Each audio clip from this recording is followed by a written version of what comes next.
this is crossing the line for, I would say, the majority of Americans. Men dressing up as women and shaking their dicks and balls in front of fucking little kids.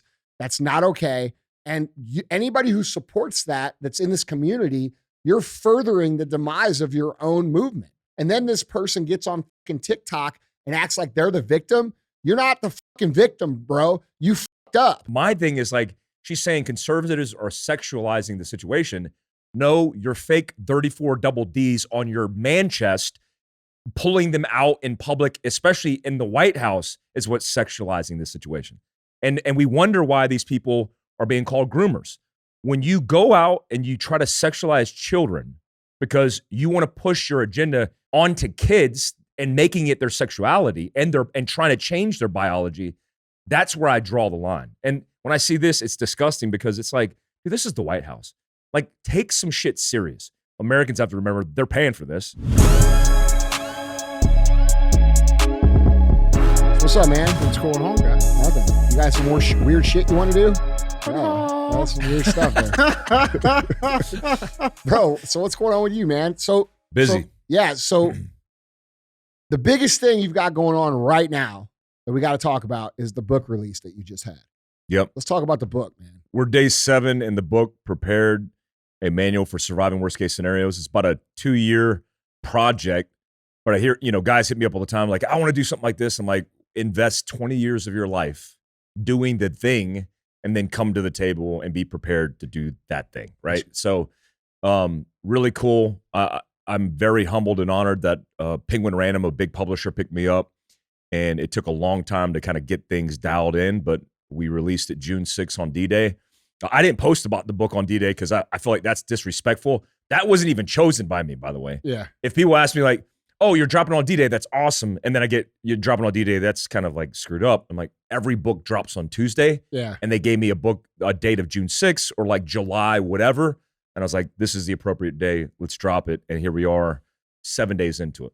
That's awesome. How's it going? So far, so good. I don't know how the book world works. Yeah, people are like, neither. did you hit the list? And to be honest, I want to hit the list. I'm not going to say that I don't want to hit the New York Times list because that's a profound thing for a writer, which means you get positioned to broadly influence. Mm-hmm. That's why I want to hit the list. What is, like, give people a basic rundown of the book, because I think this is a book that is very useful for anybody who is thinking about what could go wrong, right? Because, like, dude, it's overwhelming. There's tons and tons of shit that, you have all these people out there saying, you got to do this, you got to do that, you got to do this. And it's like, fuck, dude, I can't be prepared unless I go out and buy 1,000 acres and grow my food and have water stored for 5 years. Like, it's a lot. And, what I think is cool is you're making it accessible and easy to understand for people. Yeah, we call a disaster an equal opportunist, right? It doesn't care your wealth bracket, your political affiliation. It will hand you your ass the same. And so when I started this company, I actually said to myself, if I can get like a liberal in San Francisco to come out of his dwelling and go, hey, man, this stuff is like reasonable. Like, I want to take care of my family. I want to be self-reliant. I want to be independent. Then this applies to you, right? So it's not an extreme fringe of preparedness. It's like reasonable things that you could apply to your everyday life. An example, in the pillars of preparedness, as I define it, I have 7 pillars. 4 intangibles. These are things like situational awareness, decision point, planning, a resilient mindset. Those things you can't like pay for a course to get, but there are tactics, right? There are things that you could do. When I talk about resilient mindset, for example, I was talking about your boy right here, walking in. I ain't seen you guys in a couple months. Yeah, it's been a while. Yeah, it's been a bit. And then I see him and I'm like, dude, he's like where he used to be stacked down here. He's stacked. He took all that and put it on top of his shoulders. He must be quietly working. He's doing something on the what sneak. That is? That's what that is. What the fuck are you doing over there? I was telling him so not eating 2 Twinkies, just one? No, no, dude, I've been doing some rucks at home. Yeah? With the heels I know you've been doing something, dude. You're looking good. Yeah, he looks amazing. Yeah. And I see that and I go, well, he's building resilience in his life. Now, if you ask about tools and tactics, like we recommend things like, instead of focusing on EDC as your pistol because you think that's being prepared, when statistically it's improbable, versus being healthy and well, following a protocol like 75 hard and getting fit, it's like that should be the focus. So when people read it, I've already got the feedback where they're like, dude, I thought it was going to be like how to shoot, move, and communicate like an operator. I'm like, guys, one, my field of experience is very narrow. I can tell you how to plan an operation. I'm very good at that. Counterterrorism, all the things. But when it comes to this idea of preparedness, it takes SMEs. It takes subject matter experts from every field, which there's a time and place for every expert to be a conduit to a consumer who's like, how do I get prepared? We make the recommendations. It's like, go to 75 Hard, do the program, build resilience in your life. And that's what it is. It's a protocol and structure so people can wrap their head around it. And then what I hope that does, it plants the seed. And when they're done, they go, man, fuck, like I want to live this lifestyle. Because you can't make it a hobby. It's like trying to be healthy and fit as a lifestyle, and you go to the gym 2 times a week, right? That's a hobby. It needs to be part of an integrated element in your life.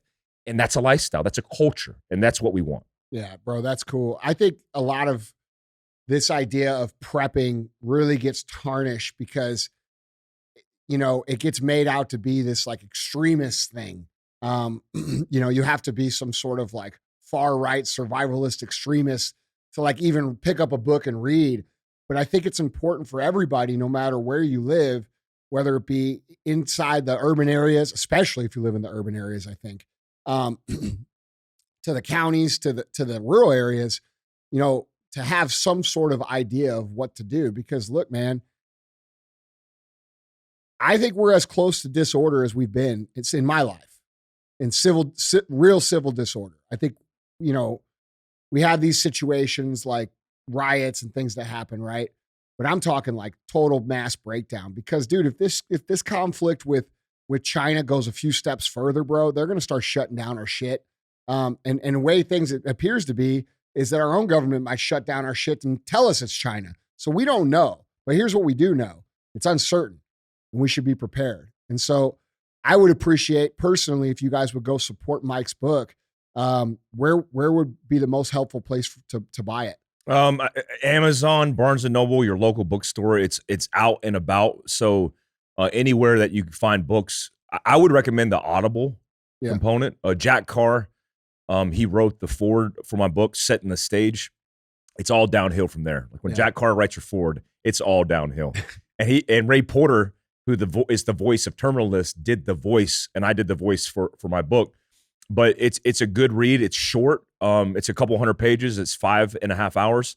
And everywhere books are found, it's there. I went in Barnes & Noble in Missoula and in Wyoming and found it in Barnes & Noble in the new nonfiction section. There we go. Yep. So guys, fucking awesome. Show Mike some support. You know, get yourself a copy or two. Maybe get one for yourself, one to gift, and let's help him get on that list. All right. It's fucking cool you're doing that, bro. I appreciate it. Thanks for the support. Yeah, Get on the other list, right? Huh? Yeah, well, we're already on that list. Not that list. We're already on that one. I think we're touching. You got to clarify. Yeah. Fucking wieners are touching on that list, man. Holy shit. All right, man. So what's going on, DJ? Well, guys, we got a lot of interesting things going on out here. Remember, if you want to see any of these pictures, articles, links, videos, go to andyfrisella.com. You can find them linked there, or you can drop down in the YouTube description below and find these articles linked here. So before we get into our main topics, I have to bring something up. Okay. Mike, CIA operative, right? You've seen some cool shit. You've done some cool shit, right? And I got to ask you this question. In fact, our subscribers on YouTube have been they've been asking this question left and right. So we got to talk about it. Got to bring it up. Mike, the question is, do you believe in aliens? Oh, 100%. You know what? I actually have a theory that I developed in the shower this morning, which means it's like clear. Oh, this Has to is be clear. This got to be good. Yeah. The aliens right now, all the evidence and the things that we're seeing right now, the whole world is shook. Social discourse, the world is falling apart because we're eating each other alive. And when you think about the saving grace, it would be aliens. It'd be Independence Day because that's the only thing that could bring us together against a common enemy besides looking at ourselves as enemy. So sure. I there's something going on, and I don't know if that's deliberate and intentional, like we're releasing the information a little bit at a time, but I certainly believe after all the things that I've seen behind the curtain of the CIA and special operations, there certainly is 100% aliens that exist. Okay, well, I'm glad we got that because I don't know if you guys have seen the shit Well, going you gonna on in ask Las me on my theories? Well, I know I you got believe. fucking theories. I know we've talked about it. Not on the show. Okay, What if Andy, you think they want to hear my theories? do you believe in aliens, Andy? This is how it goes, bro. You just abandon me. We get Mike Glover here. Hey, let's get Andy in here. Andy, is there a theory? Or I have something? this theory. I'm glad you asked. So my theory on this is that, have you guys ever heard of intelligent intervention? So there's a book called Intelligent Intervention, and it's very hard to find. And my buddy Damon West put me onto it. All right. Fubu Damon West? Huh? No. Oh. Damon West is fucking speaker who Fubu. spoke at Arte. Not Fubu. He went to prison. Oh, gotcha. Yeah. Oh, okay. All right. So anyway, he turned me on to it. And dude, I think what happened, real talk, and fucking Rogan knows way more about this shit than I do. Like, I think these motherfuckers came here like 12,000 years ago, where we believe is the beginning of humanity, and like altered the course, like said, okay, here's some stuff you need to know. This is what you need to do. Because when I watch these shows, like if you read that book, it's eye-opening. It's fucking eye-opening. Like they have like symbols of spacecraft etched into stone from 12,000 years ago. And then you look at these structures where there's, a block that's millions and millions and millions of pounds, and they're structured in an actual structure. And if you go back to ancient Samaria, that's where generally historians say that the first people came from, which is like Iraq, right? Mm-hmm. Well, anyway, this book kind of outlines how the aliens came here and guided like all the different tribes of people all over the world to like evolve. And dude, I don't think there's any denying it, because when you follow the course of history and the evolution of technology, it's like these people were evolving back then with no communications across continent, right? In the exact same ways. So it's like, I think that a lot of our understanding of what is really happening is a complete lie. Yeah. Like complete lie. Like, I think they don't tell us. I think they want us not to know. I don't even think they want humans to know their own capabilities. I think they make people think that, like this thing they tell us, like, oh, well, we only know what 10% of the brain does. Humans only use 10% of their brain. Well, what the fuck is the other 90% for? How do you know I only use 10? Bro, but if they told you that, would you ever, like when they tell you that, do you ever think like, oh, well, I wonder what the other, well, they said that the 90% doesn't do anything. So people forget about it. And I actually believe that a big part of human capacity is able to manifest things into reality through your thoughts. And I think they don't want you to know that, because if everybody knew that and they knew it as truth, the world would look completely different, and it would be impossible for humans to actually rule over other humans. You see what I'm saying? So I think there's a lot that we don't know. And I think that, what they're releasing now, like you were saying, Mike, I think that's just to take distraction away from all this shit that they're getting caught doing. Well, I mean, there's definitely things that have come out, documents, things talking about Project Bluebeam. Yeah. Right. Like, have you heard about Project Bluebeam? Yeah. Yeah. So I mean, there's things like that. I don't know. Well, there's two versions of Project Bluebeam. Right. There's the version that it's aliens. So then, Project Bluebeam is basically a conspiracy theory that they use holographic technology to create alien invasion, so that people get scared, right? And scare them into control, or to actually create the second coming of Jesus Christ. So there's that. Yeah, for sure. Yeah. But there is a lot going on, and I wanted to bring this up because I don't know if you guys know this. Independence Day is playing on HBO right now for free. So they're priming us for something. That's the thing, man, right? And so I don't Yeah. know if you guys have seen this, but this came out of Las Vegas recently. So this Daily Mail article reads, headline reads, Las Vegas UFO mystery deepens as cops install high-tech surveillance cameras at home where residents reported seeing 10-foot aliens with large, shiny eyes. So the article kind of dives into it. So it reads, the Las Vegas UFO mystery has deepened as police installed high-tech cameras outside the home where residents reported seeing 10-foot aliens with large, shiny eyes.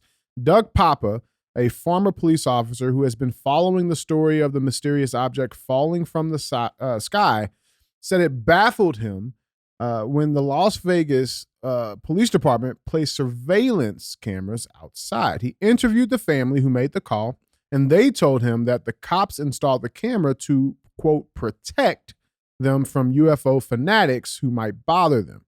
Despite being skeptical, Papa, who is a podcaster, said he believes the family is somewhat credible. Police body cam footage captured a suspected UFO sighting in Las Vegas after residents reported seeing 10-foot aliens with large shiny eyes in their backyard. A Vegas officer's camera picked up the object at about 11:50 p.m. on April 30th after a resident reported something, quote, 100% not human on their property, local TV channel 8 News Now reported. The footage shows a bright blue ball of light traveling through the dark sky at speed. Here is the video. I love that sound.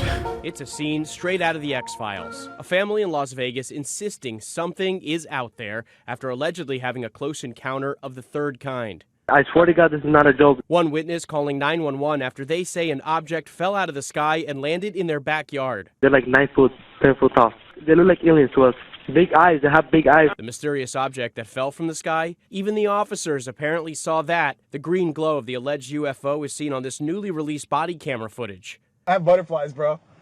Everyone saw a shooting star, then these people say there's aliens in their backyard. So when that 911 call came in, less than an hour later, police were ready to believe it. It was like a big creature.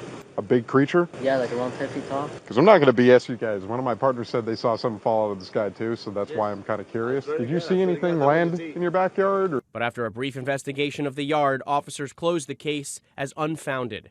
If those 9-foot beings come back, don't call us, all right? Deal with it yourself. I ain't dealing with that.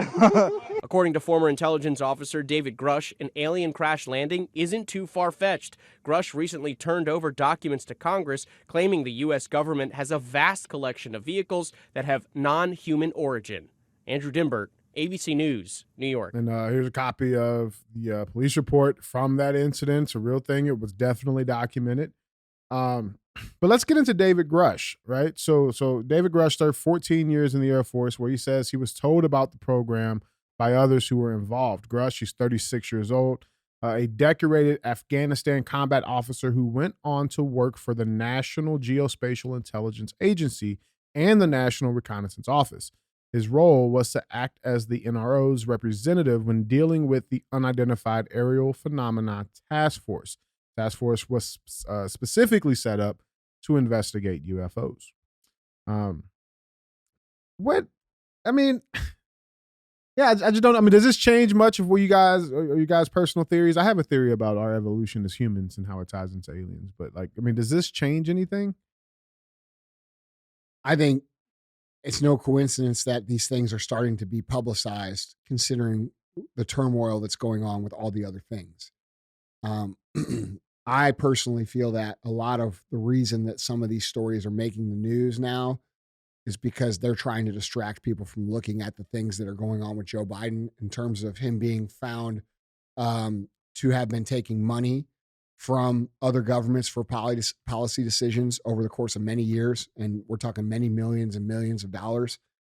And like I've been saying on the show, I don't think that they're going to stop at this. If this doesn't work, it'll be something else. They'll progress it further and further and further. And I think we're at a point now where the harder they push some of this shit, the less people are going to believe them at all. And basically just move completely away from the media being credible in any way, shape, or form. I mean, that's my best take on what's going on with the alien shit. Yeah, I think the same thing. That 14-year veteran who was the whistleblower on that project, he said that existed. Mm-hmm. I have worked for the NRO, the National Reconnaissance Organization. Out of all the agencies that I work with, the NRO scares me the most. The NRO handles all the satellite systems that conduct surveillance across the globe and track intercontinental ballistic missiles. That's the open source version of it. But those dudes are able to see and track everything that takes place in our country and on this earth. And that's pretty scary. So it's like the NRO is the closest thing you're going to get to a deep state's action arm. And so when I see this, I go, okay, what's his intent? You know, what's his task and purpose? Like, why is he doing this? And I tend to agree with Andy on this because, look, the whole Biden payments, the whole Trump thing that's going on right now where he was just indicted on federal charges, which has never happened in our country's history. When you see all the distraction, they understand the algorithm and how national media works, how messaging and propaganda works. And they understand what to message in order to keep the American people distracted and keep them focused on Instagram comment posts. That's all they could do in their echo chambers, but they can't get to the national level. They can't influence people across the spectrum. And so that's kind of scary. When I look at every morning I wake up, because I do a show called Prep Life on my personal channels. When I wake up every morning, I look at national media headlines, and I don't look for what they're putting out. I look for what they're not putting out. Right. And so I understand, like, hey, what's real news? Well, real news is Biden's and his sons and his family's hundreds of millions of dollars, even though it was a $10 million payment divided into two, one for the big man, as it was reported, and one for the son, with 17 different federal accounts that the banks submitted a complaint saying this is what racketeering looks like. And that's not talked about in national media headline news. Then I go, oh, what do they put in the news to get people's attention and eyes? Because there's something else that's being passed under the buck. And that's what's scary. I think that propaganda machine is so good at doing what it's doing. They used to do it in the 90s and 2000s with Hollywood and influencing the masses. And we see how that worked out for us as a country now. And they're going to continue to do it with mainstream media into the election cycle. And it's going to be scary. Yeah, I also think that it's not just aliens that are the distraction. I think this thing with the trans shit, I think they want everybody arguing about this trans shit where it affects literally less than 1% of the population in real life, okay? And ignore the crime in the inner cities, ignore the migration that's happening, which is actually an invasion, okay? And to look and argue over this thing. And this is one of the things that I get so frustrated with some of the patriotic or, you know, I think there's a difference between patriotic influencers and conservative influencers in my mind. Pro-freedom and conservatism are not necessarily the same thing. But it gets me frustrated because they constantly buy into the fake outrage. Well, I don't think it's fake. I think it's real. People are fucking sick of it. Yeah. But they buy into the outrage that the media tells them to be outraged, and they are unable to recognize, holy shit, we're falling into this. They were doing exactly what they want. Mm-hmm. And this is like, you could see this in the rise of racially charged comments on both sides, coming from Black America towards white America and white America towards Black America. And none of that shit's okay. Like, we have to remember who the fuck we are and what this country's about. This country isn't meant for just one race of people, no matter who that race is. And we come from all different backgrounds. We work together. We build something great that we can be proud of. And part of being proud of it is knowing that we built it from people and with people who are different than us. I mean, that's one of the biggest senses of pride that I think we as a country need to get back to, right? Like, that's what makes America, America. And every time that people buy into these outrage narratives, whether it be a shooting or whether it be a riot or whether it be police violence or whether it be the trans thing or whether it be aliens, we're pawns in their game. And that's where people are failing to connect. And I think the main thing that we can do to subvert their efforts to propagate us is by not complying and not getting outraged about fucking anything and taking a pause and saying, nah, man, they're trying to get us not to notice this. And we start talking in those terms, they lose all their power. They lose all of it.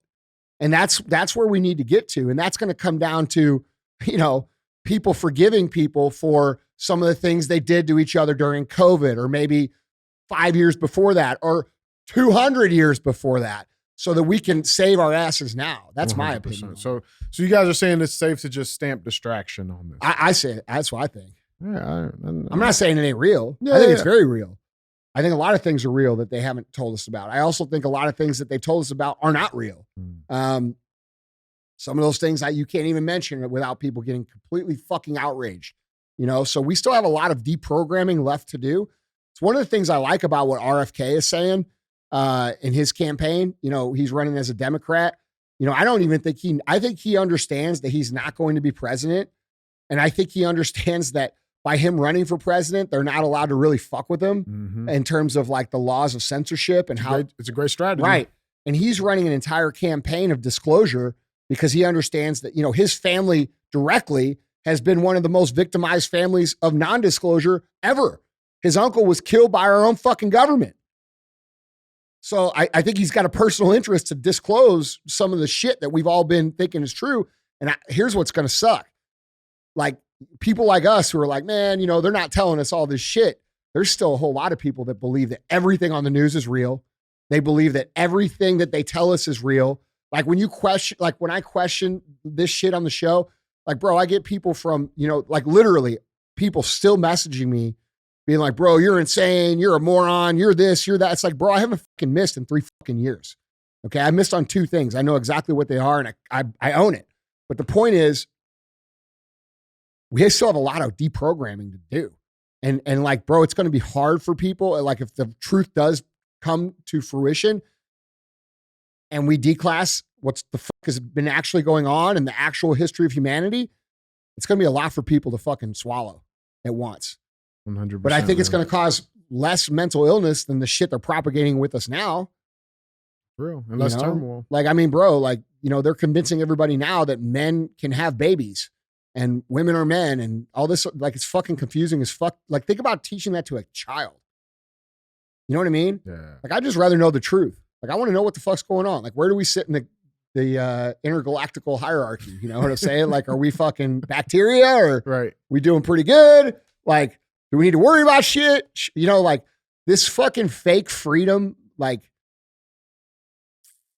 facade for me personally is it's almost more excruciating than being literally ruled over because it's like, bro, you're making me believe that I'm free when I'm not really fucking free. And it drives me insane, you know? So I don't. No, that's real, man. Well, let's keep cruising. Let's keep this cruise train going. Headline number 1. This is a spicy one. Headline number 1 reads, white Starbucks manager who ran Philly store where 2 black men were refused access to bathroom, sparking protest, is awarded $25 million as jury finds she was fired because of her race. A little spicy one here. Got some jalapenos, but let's dive into this. This is an important topic, man. So this Daily Mail article reads, a white Starbucks manager who was fired when her staff refused to let 2 black men use the bathroom at a Philadelphia store has been awarded $25.6 million, which is the equivalent to like $12 now because of the inflation. Shannon Phillips on Monday won her lawsuit against the coffee giant and was handed $25 million in punitive damages and $600,000 in compensatory damages. A federal jury in New Jersey found the company had given her the boot because she was white, which violated her civil rights. Now, here's a video from the arrest. Again, this incident happened back in 2018, but here's the video that went viral from 2018. Don't get no fight with them. Don't get no fight with them. Yeah, I mean, it's ridiculous. Yeah, what did they get called for? Because there are 2 black guys sitting here meeting me? Yes. Well, what did they do? What did they do? Did someone tell me what they did? They didn't do anything. I saw the entire thing. They didn't. What did they do? Nothing. And the woman said it's for paying customers only and after leave. They didn't do anything.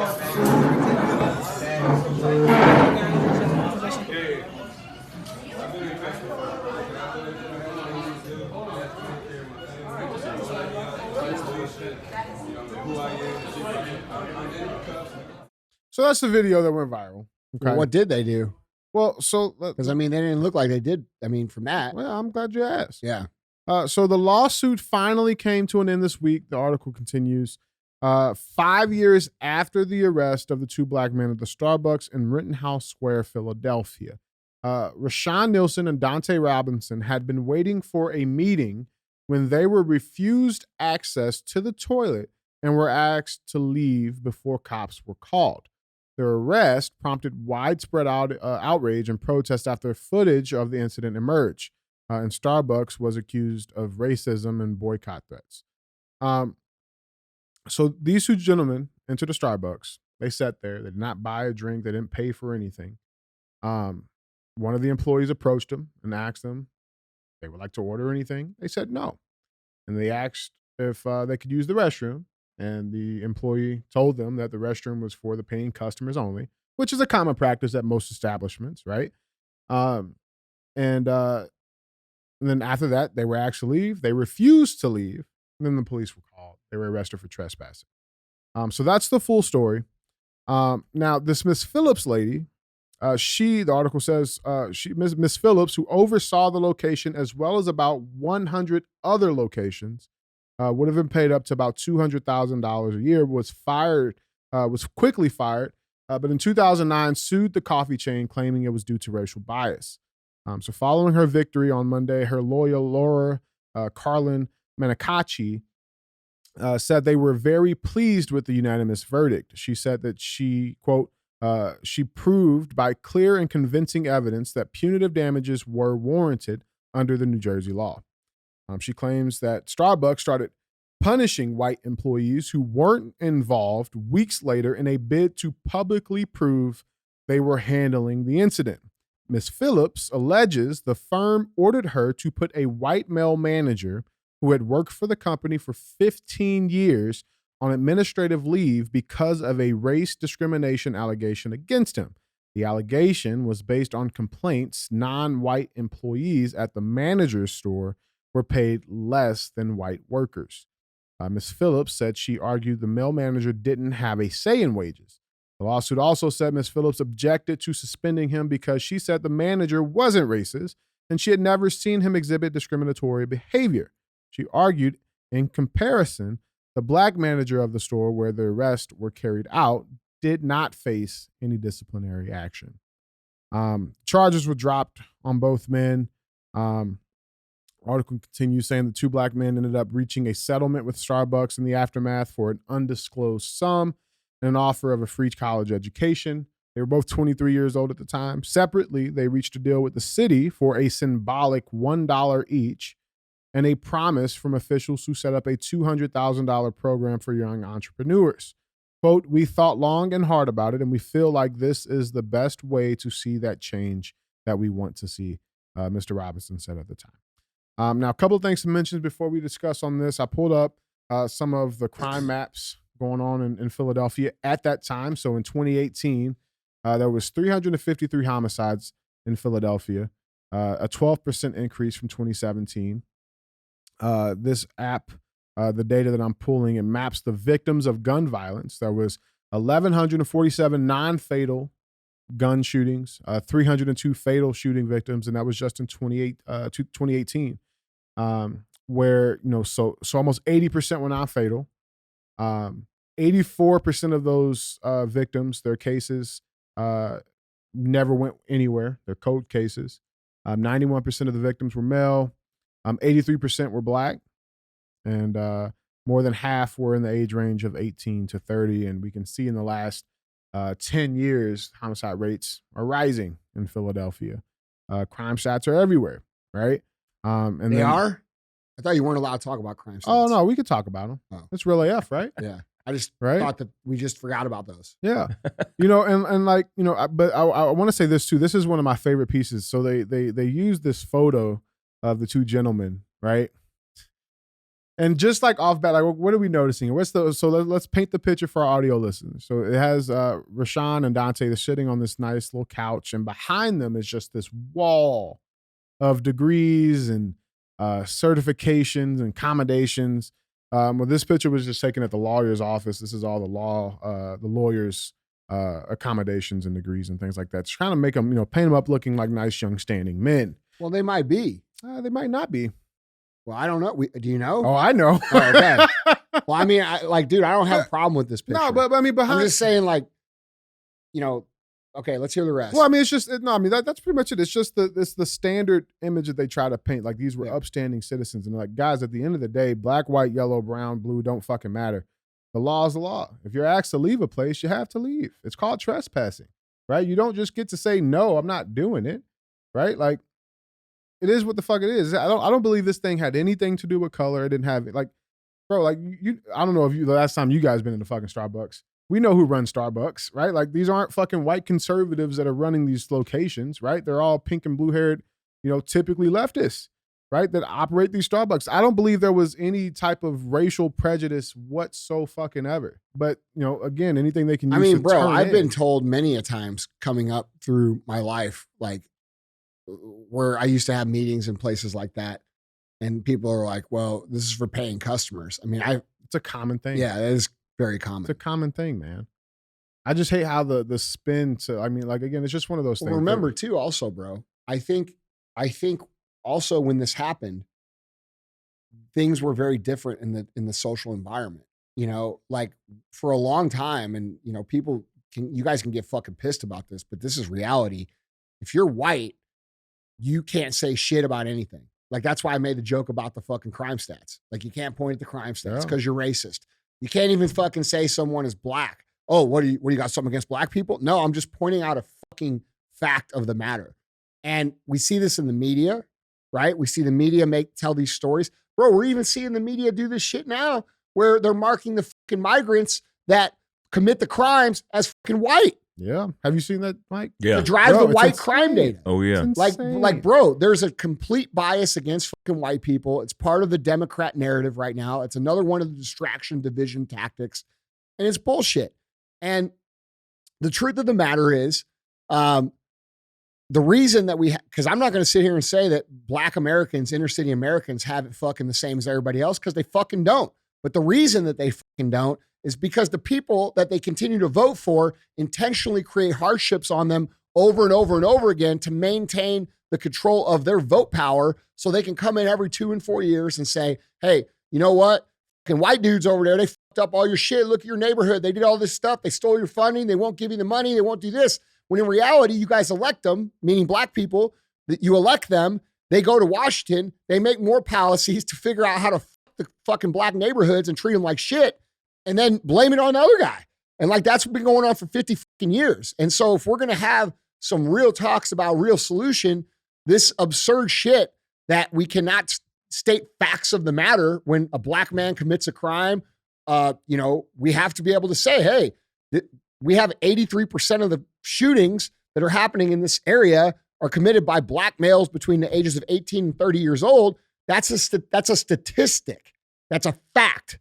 That's not something you can argue or pretend doesn't exist. And if you want it solved, which all people should, especially black people, we have to acknowledge that that's a problem. So how do we fix it? And that's where the conversation needs to go, in my opinion. This shit where like, personally, I think race is fucking stupid. That's just my personal opinion. Like I think it's things that, we should be, in my opinion, America should celebrate the cultural diversity in a real way. People who come from different countries, who have their customs and their way of life, those things should be celebrated. But I also think there's an American culture that comes before all of that everybody should buy into and be a part of. And then we can celebrate the traditions and say, oh, this is a cool tradition outside of my culture. I like that. That's cool. This is what we do in our people. This is what they do in their people. And then we have all these different kinds of people. It could actually be pretty cool.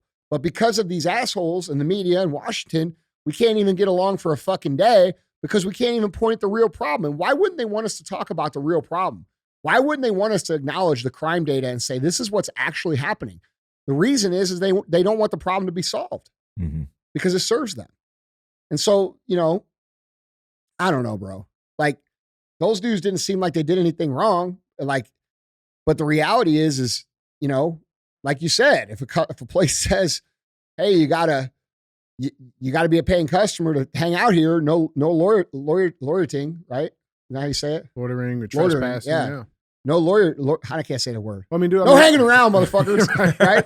All right. Well, I mean, here's the thing: they had no problem kicking us out and locking us up if we didn't wear a mask in these fucking places. Well, nobody fucking kicked me out anywhere. You know what I'm saying? Like, well, I'm just saying, like, I mean, we saw those videos all over the fucking place, right? There was no protest for those. I can't see. I can't see the population of people who are frequenting Starbucks in the inner city of Philadelphia being a lot of white people. Period. I mean, it's not like the demographic is not outside the ordinary. If this was in Utah, it'd be a lot different. This is in Philadelphia. I grew up in Daytona Beach in North Carolina, and my family, my grandma who raised me as a kid, lived on the black side of town by Bethune-Cookman College. I mean, right down the road. Oh yeah, that's it, baby. And dude, it was everybody was black except me and my grandma and my dad. And when I grew up in that, when I used to play basketball down the road, all the black kids, because I was the only pale-skinned dude, used to call me Wonder Bread. And it was like, what the hell is Wonder Bread? It's like, oh, it's white bread. I'm like, but I'm not white. Right. I'm not like a white guy. Like, I don't look like a white guy. I mean, wheat bread at least? Yeah, Like, wheat. shit. Let me get some mix, some poppy seeds, something. Some artisan bread. And so when I grew up, you're that swirl bread. Swirl something. Swirl roll. Yeah. Rye. Yeah. I do rye. I'm pumpernickel. So growing up, I understood kind of segregation. We lived on the other side of MLK Boulevard, which is all black. And my grandma assimilated in that environment. And my grandma was prejudiced. I mean, I wouldn't call her racist, but she was prejudiced. And I remember like the little black girls who were next door running across her lawn and her saying some words that wouldn't be favored today. But those same little girls grew up and respected my grandmother. They went to her funeral and told everybody how much they loved my grandma. And so it was a different place back then in the 80s. And then fast forward, growing up, very diverse. My Uncle Weaver, who's black, is like that wall right there. No offense, Uncle Weaver. He's purple. I can say that because he's my uncle. Right. But he met my Korean aunt, and we have a very diversified family. Yeah. Black, Puerto Rican, all the things. And so when I see stuff like this, like Andy said, it's all racially charged because we're trying to create a divide. And that narrative is created by corporations, the national media. And at the end of the day, what is the matter of fact? The matter of fact, like you said, these dudes are loitering. They're in a place, an establishment. If they went to FieldCraft HQ, my business, and they sat down at a table and they weren't buying shit, I'd be like, what's up? What are you guys doing? Like, oh, we're just hanging out. Okay. You going to buy something? Right. No.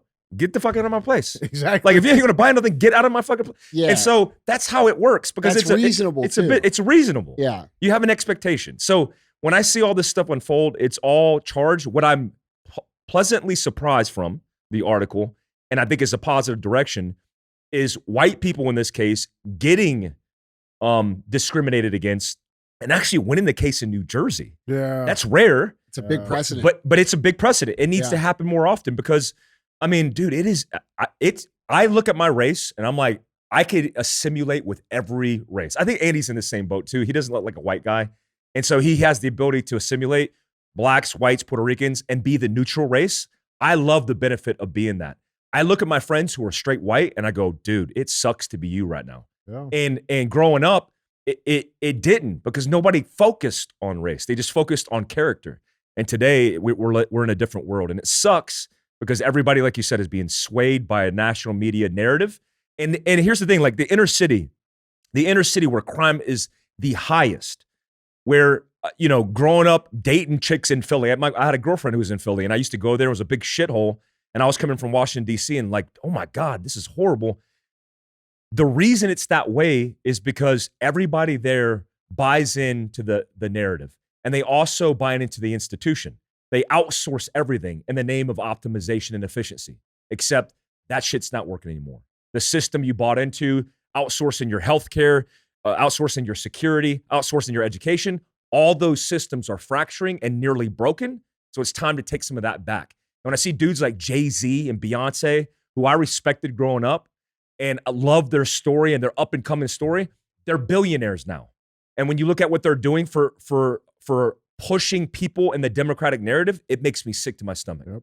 And because there's conservative principles like discipline, like character, like value that made them what they are, and they're pushing people to that narrative who keeps those people suppressed in the inner city. They're making them believe that they're victims. They make them believe they're automatically. Out the gate. Yeah, that's the main nefarious, disgusting point of the agenda, is making white people feel guilty for being white and making black people feel like no matter how hard they work or how hard they try or what they do, that it's going to be impossible for them to get ahead. Yep. Because it's already hard enough to get ahead no matter who the fuck you are, right? So like you don't need this thought weighing on your shoulders. They understand what they're doing.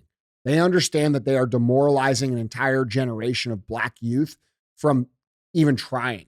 And, and then they turn to crime and this other lifestyle that we see, right? But, I do think it's good that we're seeing this go the other way, because I've been saying this on the show for years, because it's a matter of fact. White Americans are the only Americans that are legally allowed to be discriminated against inside of companies. You cannot hire someone or not promote someone because they happen to be white, even if they happen to be better than the whoever else they're against. Okay. And if that other person happens to be a minority of any race, they can get the job just because they are that race over someone who's more qualified who happens to be white. And that's not okay, right? That's not meritocracy. That's not what this country was founded upon. And it is discrimination. And it's always been discrimination. Exactly. It's just been accepted for the last 25 years and people, like a lot of people don't realize this has been going on for a long fucking time. For me to even come on here and speak like this about what's going on, that would not have, like if I would have said this 5 years ago on my show, it would have been complete fucking cancel. Complete cancel. Dudes are racist. Dudes are this. Dude, if we don't talk about the facts, guys, I don't give a fuck what color you are or where you come from or what you think of me, but if we don't talk about the actual facts, how can you solve the problem? You can't. How can we solve the problem of black men killing each other if we can't even say that black men are doing the fucking killing? You see what I'm saying? Yeah. And the people who want to fucking acknowledge that statistic the most should be black people. You would think, man. One last little thing I want to pull up on this, man, because I saw this online.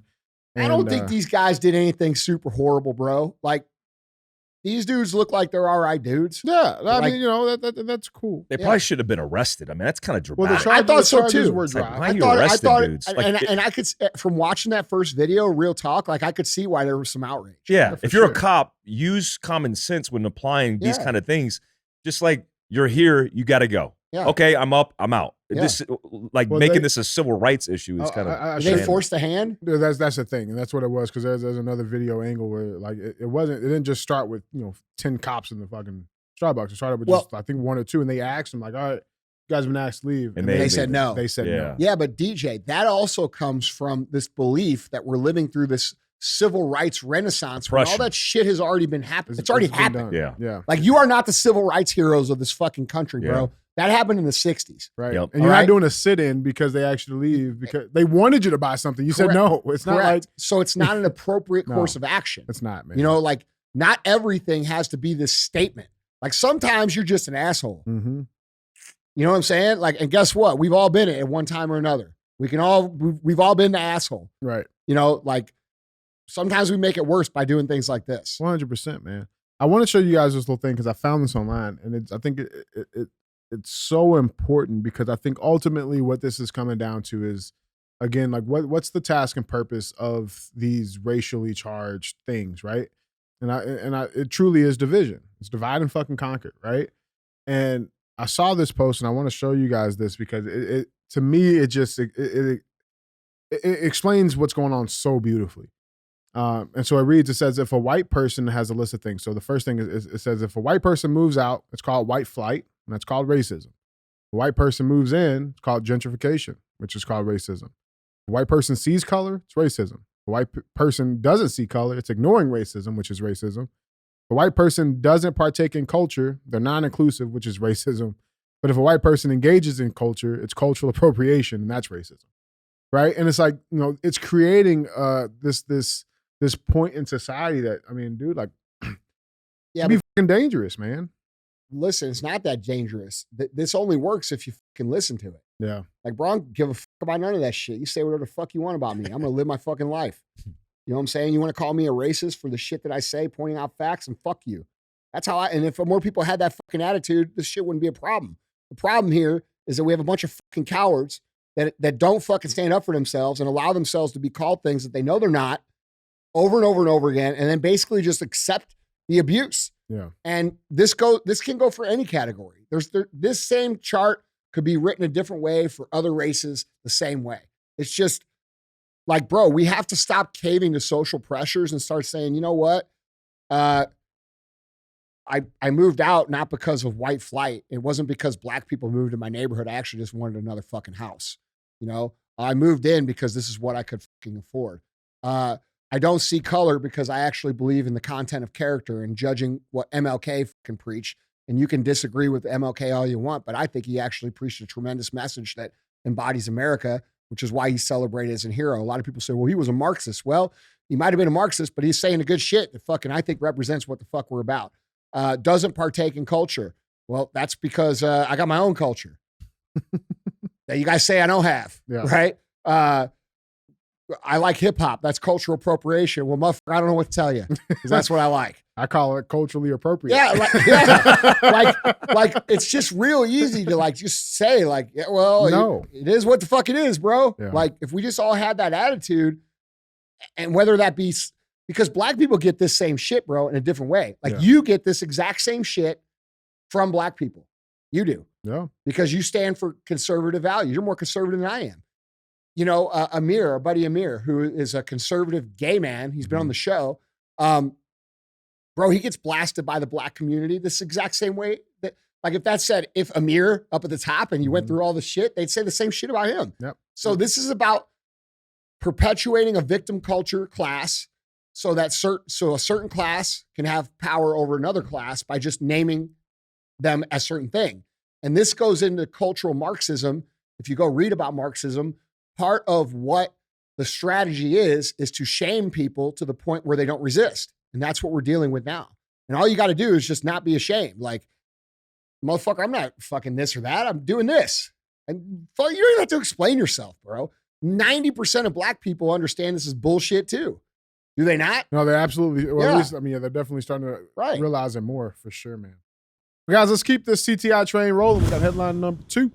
Headline number 2 reads, Biden White House bans topless trans activists for inappropriate behavior at event for LGBTQI plus families. Have you guys seen this? Yeah. Who hasn't seen this? Right? It's everywhere. Yeah. It's everywhere. So let's dive into this a little bit. So the White House... I know my dad's seen it. Did he get pissed? No. My dad's like, did you see the White House? There was a hot chick with titties on the front. That's a man. Oh, bro. Keith did the same thing. Bro, no, he didn't. Bro, I swear to God, I had to fucking, I'm going to show you real quick. This is what was on my screen. Bro, I told my dad. So listen, it was a whole conversation. So, sorry, Dad. It is what it is, man. You shouldn't talk in front of me if you don't want to talk about it on the show. Hey. Fucking goes, yeah, did you see those trans people on the lawn of the White House and then that hot chick with the boobs? And I'm like, Dad, that was a man. And he's like, no. And I'm like, yeah. Man. And then, so we had to play the video. And I'm like, those are all dudes. The men are the women, and the women, I had to explain it to him. Oh, man. And bro, he just got quiet. Oh, he didn't say shit, dude. No, dude, Keith's sitting right here next to me. He just did the same exact thing. So I had this pulled up on my laptop. He walks by. It was just funny. Yeah, he's like, is that like an influencer or something? I said, well, she's a dude. So I will say this, real talk. That's the most feminine looking trans person I've seen. For sure. Still a dude. Still a dude.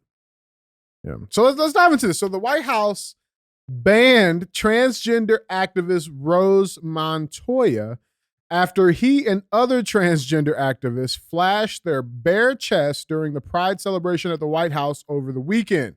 Rose Montoya, a biological man who believes he is a female. What's his article from? Breitbart. They're fucking great. They're great. They ain't playing with the shit. They are not with the shit. Attended the White House Pride event and was featured in a video in which he showcased his fake breast. Other transgender activists, women who believe they are men, also flashed their bare chest, showing scars from undergoing gender affirmation surgery. Montoya covered the nipples of his fake breast as he shimmied for the camera. Here's the video. Welcome to the White House. Thank you. Happy Pride Month. Happy Pride Year. Happy Pride Life. Yeah. Transgender children. You are beautiful. You are heard. You belong. You are understood. You are loved. And you belong. Some of the bravest and most inspiring people I've ever known. You're welcome. Good folks. Can we take a little video? Hi, Mr. President. It is an honor. Trans rights are human rights. Oh, it's a video. Oh, it's a video.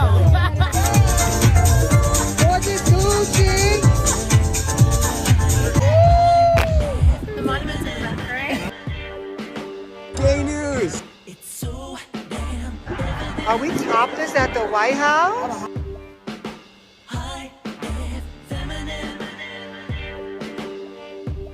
Yeah. So after plenty of God, dude, that's so fucking disrespectful, dude. Like, take away the trans movement and shit. Like, we have fucking titties out on the White House lawn, bro. Mockery. It is fucking mockery. Yeah, real or fake, it's fucked up. No, that's why. I think that's the issue. Yeah, to me, that's the issue of this whole thing. Yeah, it's the standard, man. It's the standard and the continued degradation of our country.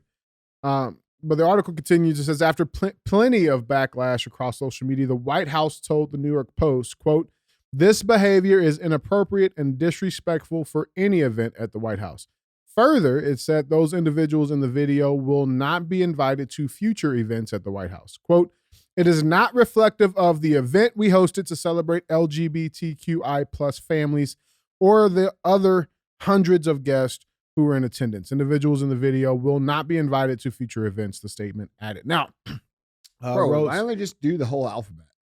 Like, every time they talk about it, they add something new to it. I can reread it. Can we try it? What is the plus, though? Hold on. What's the G? What's the plus? G's gay. But isn't a lesbian? L was lesbian. Yeah, the G's for guys. Yeah, but B aren't women that are lesbians? No, it's lesbian, gay, bisexual. Yeah, I know that, but wow. Hold on. What's the plus for? Plus is for everything else. No. Yeah. No. It's like the etc. Yeah, it's like whatever we left out. But couldn't it be like G? No, plus? you're missing the point of the question. Okay. What's the plus for? I don't know. Who's the group of people that try to hide the this black community? people? Oh, the pedophiles. That's what it's for. Correct. Yeah. Oh, is it? Yeah, I mean, because they can't say minor attracted people in the fucking they can't just put thing. P in and there. like all the people outside the LGBT community are all with this minor attracted shit. Not all of them, okay, but there's more than one. Yeah, more than a few. Yeah, enough to where it's become a term. Yeah, I can. Let me reread this one more time. Quote, "It is not reflective of the event we hosted to celebrate A, B, C, D, E, F, G." Yeah. Right? Yeah. I mean fuck, man. Might as well. But Rose Montoya, she did respond. He did respond. This was his response video here. It has recently come to my attention that conservatives are trying to use the video of me topless at the White House to try to call the community groomers, etc. And I would just like to say that, first of all, going topless in Washington, D.C. is legal. And I fully support the movement in freeing the nipple, because why is my chest now deemed inappropriate or illegal when I show it off? However, before coming out as trans, it was not. All you're doing is affirming that I am a woman. All you're doing is saying that trans women are women, because for some reason, people like to sexualize women's bodies and say that they are inappropriate. Now everything's My misogyny. trans masculine friends were showing off their top surgery scars and living in joy, and I wanted to join them. And because it is perfectly within the law in Washington, D.C., I decided to join them and cover my nipples just to play it safe, because I wanted to be fully free and myself. I had zero intention of trying to be vulgar or be profane in any way. I was simply living in joy, living my truth, and existing in my body. Happy Pride, free the nipple. Well, listen, bitch. I'm gonna tell That's such a great. I'm gonna tell you something. Your fucking personal beliefs don't supersede cultural norms and what people are going to be offended by and not be offended by. And I'm so tired of hearing all of these people talk about the things that they do that are obscene as if expression of myself, and that makes it okay. Like sometimes you're going to have to show some self-control. Sometimes there's things you can't do. I can't walk through a fucking mall with my dick hanging out and then say, oh, I was just being free. Free the they penis. put my shit in jail. But if I was a trans person and I walked through the mall with my fucking fake dick hanging out, y'all would fucking clap for it. Okay? So there's a double standard here. And this is crossing the line for, I would say, the majority of Americans, especially the ones who maybe, like myself, have had family members literally be fucking killed for the fucking country.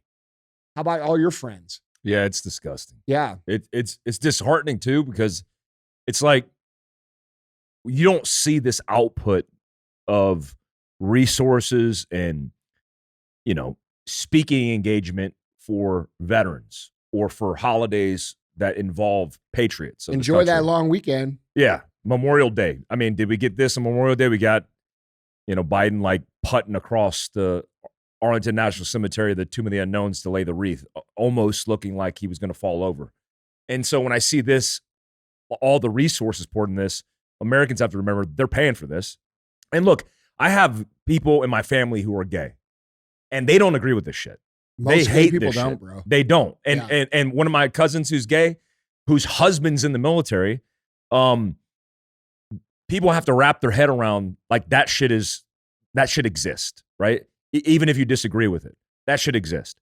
But they're reasonable, decent human beings out there that don't throw this shit in people's faces. And my thing is like, she's saying conservatives are sexualizing the situation.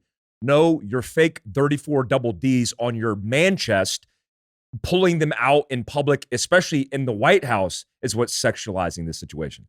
And we wonder why these people are being called groomers. When you go out and you try to sexualize children because you want to push your agenda, which is your persona. It's not your biology, it's your persona, onto kids and making it their sexuality and trying to change their biology. That's where I draw the line. And when I see this, it's disgusting because it's like, dude, this is the White House. Like, take some shit serious. You can be a fuck up, you can be an old man, you can be like not taking anything serious, but that place, like Arlington National Cemetery, is sacred ground. Don't fuck that up. And he's fucking that up. Well, and that's embarrassing. They're doing that intentionally, bro. Oh. It's like when Lizzo came out and played the glass flute. All right. What's his face's glass flute? I forgot what president it was. Never been touched, never been played. They've sent her out. Like, they're trying to destroy American culture. And yeah, James Madison's glass flute. Okay. Like, it never been played. It's in a case. Who's going to play it the first time? Fucking Lizzo. The fuck out of here. Yeah. You know what I'm saying? I mean, even the shit with the flags caught a lot of heat, right? Well, because of how they positioned it, right? And next to the American flag? Like, I learned that as a 17-year-old private in the Army. You never do that. No, right? Bro, flags, if you're going to display the flag and with other flags, the American flag is supposed to be higher and center of the other flags. Yeah. Well, and the response to that was, well, it's being flown atop the White House. And it's like, that's still not what this is referring to. It's referring to anytime it's grouped with other flags, which is what this is. You know? Bro, these people are their own worst enemy. Like, dude, nobody truly gives a fuck about how, if you want to get some fake boobs and live as a woman or whatever. I don't fucking care. And I don't think most people do. The problem is, like I've said, which most of you have seen because the clip went mega viral, is these fuckers that are throwing it in our face nonstop, bringing it into situations that are not appropriate. This is not fucking appropriate. Okay? Men dressing up as women and shaking their dicks and balls in front of fucking little kids. That's not okay. And anybody who supports that's in this community, you're furthering the demise of your own movement. Okay? Because it wasn't too long ago where everybody was like, gay people shouldn't even be married. Right? And now people are saying, fuck, we should have never let them get married. And that's where I don't believe that, but I'm saying what that's causing. It's causing what's it going to create? Yes, bro. And like, dude, there's so many gay people who sacrificed a lot of real fucking sacrifice, like real persecution to get the rights of every other American. And we were at that place, and now this is regressing it because of shit like this.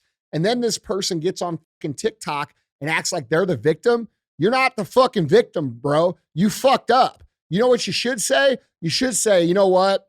I got carried away in the moment. I thought that, my friends were doing it. I thought it would be cool, and I didn't realize it. And you know what? It was bad on me. It was disrespectful, and I apologize.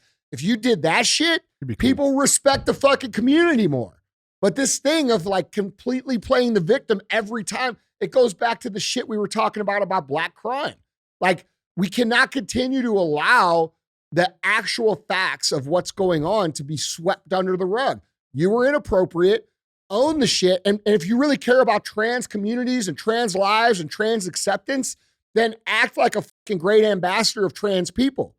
Don't pull out your titties on the fucking White House lawn where people have fucking lost family members and friends, and generations of people have fucking died to have this country. Like, be respectful of it. And like, dude, if she would come out, or he, or whatever you want to call him, come out and say, what I just said, bro, it would be a plus for the community. Another plus. Yeah, no shit. 2 pluses. Guys, let's keep this train moving. We got a third and final headline. Headline number 3. Headline number 3 reads, CNN MSNBC refused to air potentially dangerous Trump speech to supporters. Dangerous to who? Right.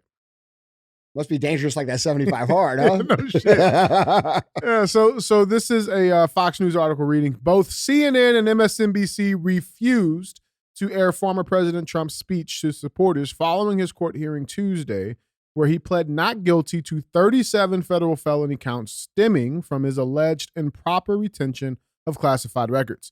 CNN anchor Jake Tapper defended the decision not to air the speech Tuesday night, bluntly telling audiences it could be, quote, dangerous to do so.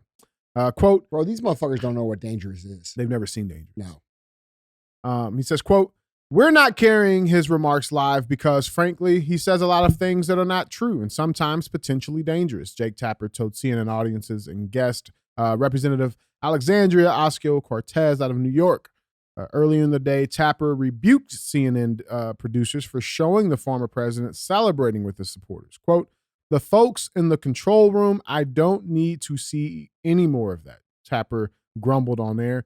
Quote, he's trying to turn this into a spectacle, a campaign ad. That's enough of that. Tapper went on to warn audiences that CNN would air a clip of Trump defending himself that was full of, quote, untrue and unfounded claims about the charges against him and the people he thinks are behind it. MSNBC anchor Rachel Maddow announced her network had made the same decision during her Tuesday night show.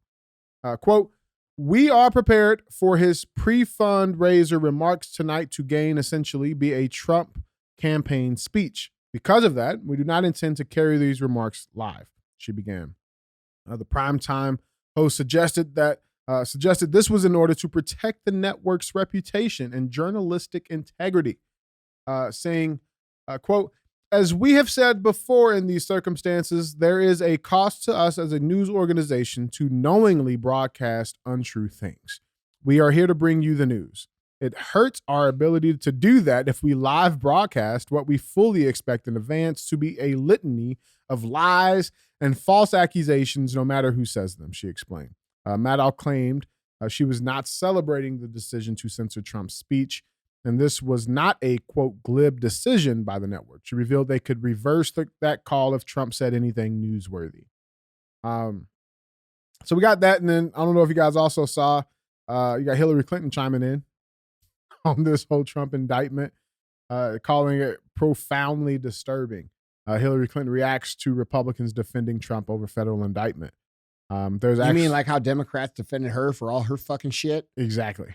Shut the fuck up. Let's watch this video of a good old Hillary. Here's the video here. Look at her. Hold on. Before the video plays, look at the look on her fucking face. Yeah. I like this one here. No. She looks like the fucking Joker from fucking Batman. She looks like the dude from, she looks like what's name from The Mask. She looks like some of these American women need to punch her in the fucking face. Figuratively, of course. Figuratively. Yeah, so let's watch this video here of her chiming in on Is this. that dude wearing a fucking skirt? I can't. I don't know. All right. First of all, Fuck, I guess anything goes now, Did you man. just assume that's a dude? Is that a Bud Light right there? I think he won the national. I think he won the national swimming title. Yeah, for sure. Yeah. Let's watch this video, guys. Republicans claim that you did the same thing and got off scot-free. Why did your friend Jim Comey let you off so easy? That's a really good question. I can't figure that one out. I do think it's odd, let's just say, to the point of being absurd, how that is their only response. They refuse to read the indictment. They refuse to engage with the facts. There's nothing new about that. And what they refuse to admit is, this is on a track about him, not about anybody else. No matter how much they try to confuse people and how much they try to, raise extraneous issues. And it's going to be fascinating, I guess, in a bizarre and sad way, to watch them spin themselves up. If you watched any of the news programs this weekend, their efforts to defend this man are truly beyond anything that I ever thought possible in our country. It is so profoundly disturbing how this could have been the break. This could have been the opportunity to say, thank you so much for everything you've done for us. We really appreciate it, But this is kind of serious, and so we're not going to, continue to defend you. But no, they're all in again. That's what the psychology of this is so hard for me to fully grasp. It shouldn't be that hard, motherfucker. Like, you fucking assholes push this shit on everybody every fucking day, all day long, in a relentless fashion in order and demand us to go with you and believe everything that you believe. And you do this every single day for years and years and years and years and years. And now most of America believes that this man is being unfairly targeted politically, which I believe as well. And I think anybody with common sense, whether they are a Republican or Democrat, knows it's true. And you have gotten off doing all kinds of crazy shit, including making up a fake fucking document that accused this man of being a Russian asset. And for 7 fucking years, you ran with that narrative and fucked our lives up and created division, hate, destruction, all for your own political preservation. So here's what you don't understand, lady, is that the more you fucking go at this man, he's like Thanos. You're going to throw more energy at him and the motherfucker's going to absorb it and absorb it and absorb it. And when it comes back to you, your head's going to end up on a fucking stake. That's reality. Okay. So these people here, bro, when this tide turns, and I'm not advocating for this, but I'm just telling you, this is the way governments work. The pendulum swings one way, it swings the other way a little bit harder. It swings the other way a little bit harder.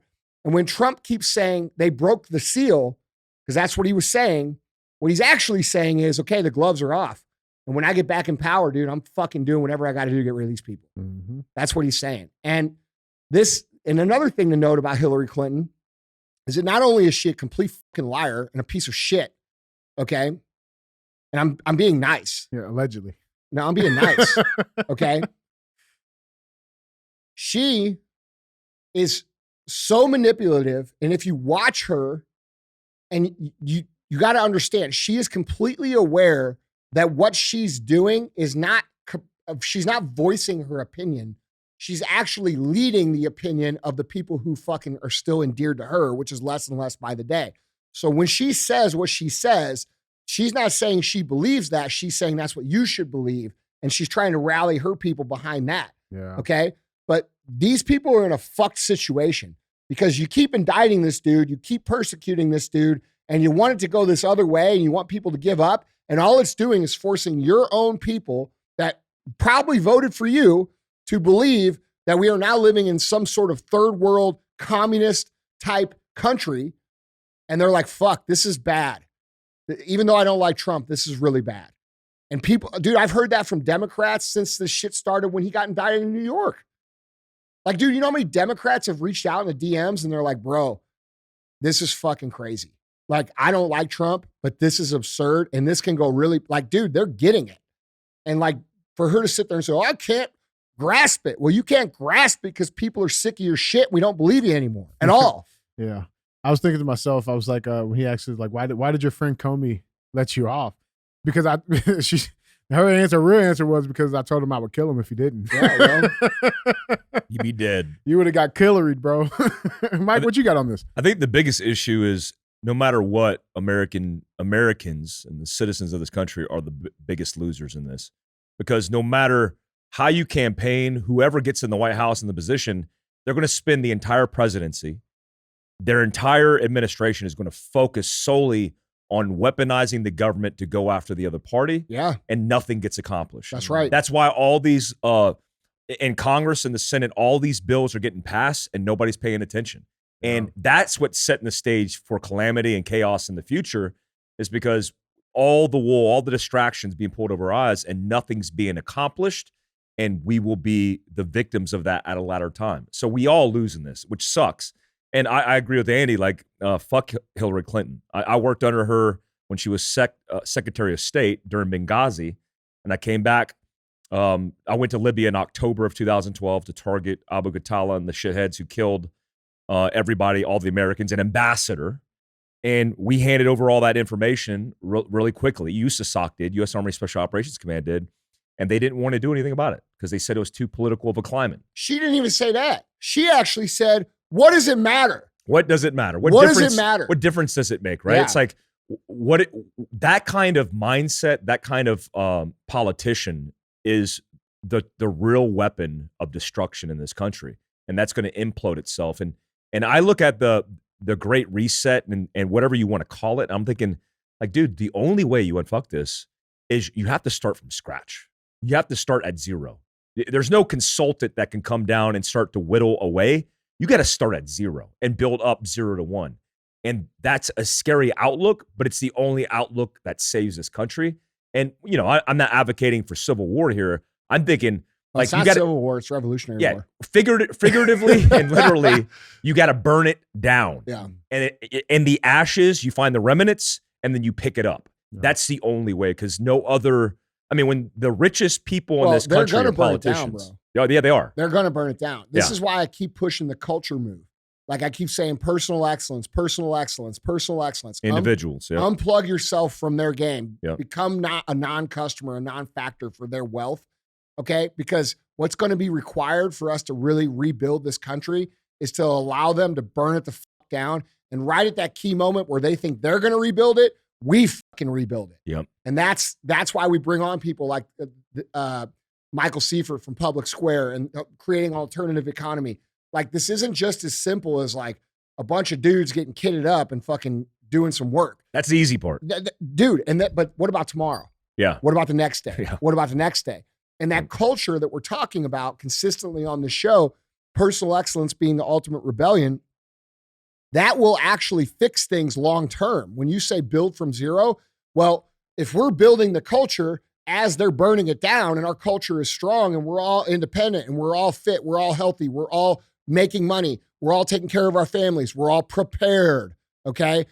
When they burn it down, now all of a sudden they have a different class of people to actually try and control, and those people can say, no, fuck you. We don't fucking need your shit, and they won't be able to rebuild the way they're trying to rebuild.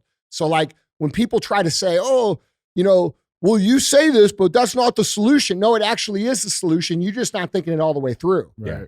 You're playing a short game. Yeah. Other thing people want, there's all kinds of people calling for violence that have never done violence or never really will participate in violence. And it's real easy to sit on the bench and say, we need to fucking do this and this and this, all this violent shit.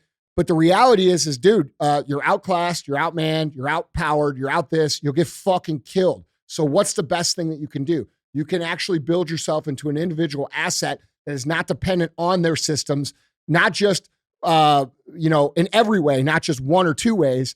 And now we're in a situation where whatever move they make, it's easy to not comply because we don't fucking need them. Mm-hmm. And if we don't need them, they don't have any power, which means we can rebuild and they can't. Mm-hmm. Well, that's the other key point to that whole thing too. It's like, there's going to be a lag time in between the rebuild, right? Like I'm with you, Mike, let's burn it down, right? But like from from that first match being lit, they're burning it metaphorically. down. Well, I mean, 100, but I'm like our rebuilding, right? Like Yeah. the Americans' rebuild of America, right? From the very instance of that first match being lit to burn down to, you know, setting the new foundation, bringing everything back, there's amount of time that's going to span. It may be months, might be even be years, right?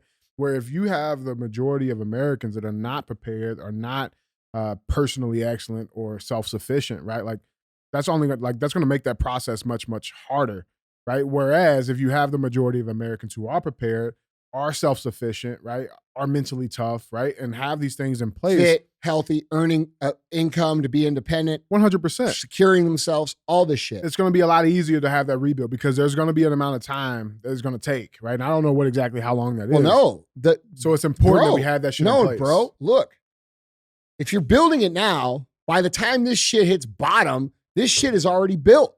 The culture is restored. This is a cultural revolution that we need. It's not a violent revolution. It's cultural. What they were doing is not violent. They've done cultural. That's why the fuck it worked. They did it over 100 years here. Okay? This is a cultural revolution that has to be fought inside your own domain, inside your brain, inside your body, inside your own life. And that's where the revolution exists. So all of you guys that keep crying for violence, you're missing the fucking point, because if you removed all these people with the way that culture is right now and just inserted them with some other people, we'd be in the same spot in fucking 6 months. Right? Yeah. So this is a different thing, and it takes a little bit of critical thinking to like put it all together, because this is not a fucking checkers game, bro. This is fucking chess, and it's a long game. Mm-hmm. So anyway, that's real. Bro, do people still like Hillary Clinton? Like real talk? Like, dude, her most. I know her husband doesn't. Am I right? Am I right? Listen, bro, real talk. My Democrat friends, like my Democrat family members who supported her fucking 1,000%, those people are disenfranchised with her. So like who's still rooting for this lady? Yeah.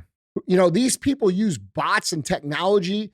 This is no different than a fake fucking influencer on the internet who starts to believe their own shit. They buy the hype. Yeah, they buy all kinds of shit and then they're like, I'm a fucking big deal. That's what these people are doing. There's nobody in the streets still supporting these people. Ass in seats, man.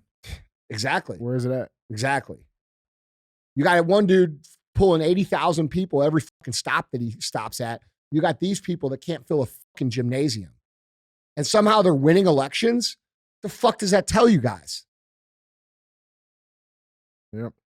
Well, guys, that was our third and final headline. It is time for our final segment of the show. As always, we have thumbs up or dumb as fuck. That's where we bring a headline up. It'll get one of those two options. And so with that being said, our thumbs up or dumb as fuck headline reads: Illinois man charged after shooting himself during dream about burglary. Initial thoughts, guys? Initial thoughts? Interesting. Do we want to see more? What we got here? Right? It is Illinois, not Florida. Right? Why'd he shoot himself? Like, was the dream about him like getting overwhelmed, and so he was fear and impending doom, and he's like, I'm out. Boom. Dude, it depends where he shot himself. I'm not saying shit, because I feel like no matter what I say, it's bad karma. Because like, bro, I got friends that have like shot their fingers off, like accidental shit. Yeah. And like, I'm not trying to be one of those. Like, I want all my fingers. I want all my fucking toes. Like, I ain't talking shit. All the other appendages. Yeah, I'm not. Yeah, I want that too. Yeah. Right? And what did he get charged with? Well, let's dive into it. So this is a New York Post article reading. It was truly a nightmare scenario. This man thought about doing 75 hard. It says New York Post. Yeah, right. So the article reads, it says, an Illinois man allegedly shot himself in the leg while dreaming that a burglar was breaking into his home. And now he faces criminal charges for the bizarre incident, officials said. Mark M. DeCara, who is 62 years old, was found by deputies at his Lake Barrington home just before 10 p.m. on April 10th with a gunshot wound to the leg, the Lake County Sheriff's Office said in a release. Investigators were told that DeCara was having a dream that someone was breaking into his home, located about an hour northwest of Chicago. While in a stupor from the nightmare terror, DeCara, quote, retrieved his .357 Magnum revolver and shot at who he believed was the intruder. Quote, when he fired, he shot himself and apparently woke up from the dream, the sheriff's office said.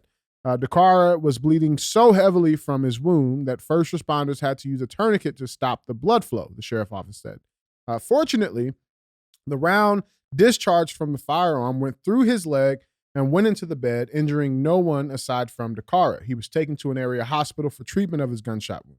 According to officials, no burglary had taken place at DeCara's residence at the time of the shooting. DeCara was charged with possessing a firearm with a revoked firearm owner's identification card, which is required in Illinois, as well as reckless discharge of a firearm, the sheriff's office said. Gun owners must have a FOID card in the state of Illinois in order to legally possess firearms or ammunition. It's unclear why DeCara's FOID had been revoked in the first place. Well, probably because he sleepwalks and shoots motherfuckers. Dude, he's still sleepy, man. He got the mugshot. Dude's still tired, man. That dude legit looks like Sleepy from Snow White and the Seven Dwarfs. like legit looks like him. Yeah. This poor guy. Yeah, man. Yeah, fuck, man. I want to know, bro. I know some people that really do sleepwalk, same. They serious shit. Like, bro, dude, I heard that shit's dangerous though, right? Like you can't wake them up or nothing. No, dude. I used to know this kid, man. We were friends with in high school.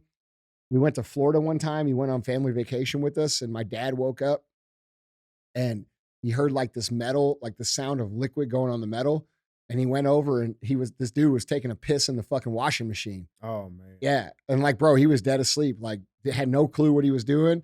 The next day when like we were making fun of him, he's like, bro, I don't even remember that shit at all. Oh, fuck. Yeah.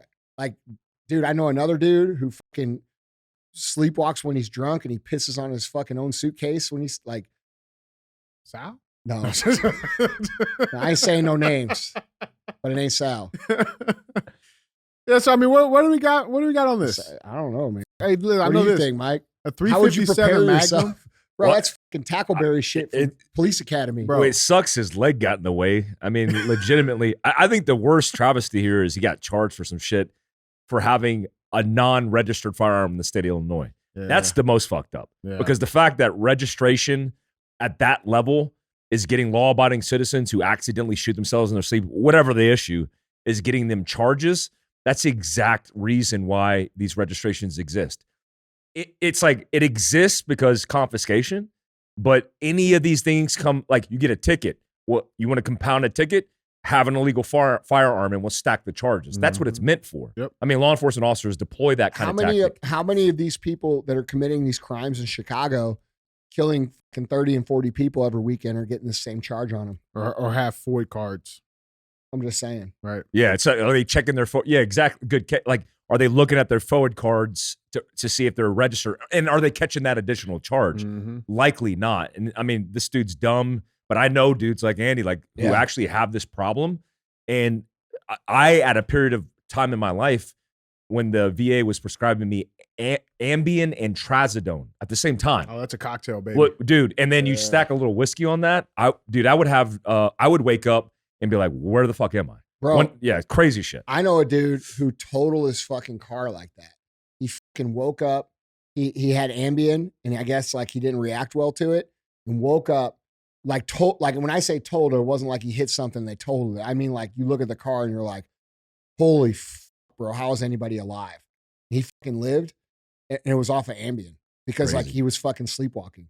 Yeah, I had the same Z's. Yeah. Close to that. Yeah. That's fucked up, man. So, I mean, what are we giving this, though? I think it's dumb as fuck, bro. Same. Yeah, I think the dude's dumb. Like, if you should probably secure your weapons a little bit better. I'm not the prepared expert. No, he's here. dumb. Yeah, he's dumb. Well, one, he's shooting a especially if you 357 revolver. Yeah, right. Like who the fuck level does up, that? man. Semi-automatic pistol, man. Bro, that's seriously like That's some Dirty Dan 1980s shit. Yeah. Fucking Police Academy. Dirty Harry shit. That's Yeah, right. Still an intimidating fucking gun. It is. Have it on display, but then use your Yeah. Glock, you know? Yeah. Exactly. Something. Bro, I got one of those Smith & Wesson 500 revolvers. Yeah. That thing, what a waste of fucking money that was. Holy shit, bro. I shot it one fucking time at night and like got the flames and I'm like, oh, this sucks. It hurts my hand. Yeah. I can't fucking shoot it. They make that shit in a 2-inch barrel too. Yeah. Is it when it spits flames up? It's got the big flamethrower at the end bro, of it? Yeah. I got the long one. you know, I got to compensate. Right. You know what I'm saying? It's also black. That's why. No. Oh, it ain't. okay. That's what. Bro, we were driving down the road one day when I got my fucking new dually. I got a F450 that I drive on my daily, and it's white. Mm-hmm. And dude, when they first came out, him and I were driving down the road, and like nobody had him yet. And then there's another one coming down the road. It's black. I'm like, bro, look at that fucking brand new F450. He goes, yeah, looks a little bit bigger though, doesn't it? It's something different. Yeah, It's bigger, yeah, man. a little bigger. Well, guys, Mike, Andy, that's all I got. Yeah, bro. Thanks so much for making the trip to come on the show, man. Anytime. It's Yeah. an honor and pleasure. Your show is one of my favorite shows because you. it's the realest show, and I appreciate that. Thank you, brother. Guys, don't forget to check out Mike's book. It can be bought literally anywhere. So go out and support him. Like I said, get yourself a copy, get a copy to gift. We're living in uncertain times. It's a great manual to understand what we can do that's very basic to prepare and work into our lifestyle. So go check it out. And then don't forget to let us know what you think of the show in the comments and click subscribe and pay the fee. Don't be a hoe. Share the show.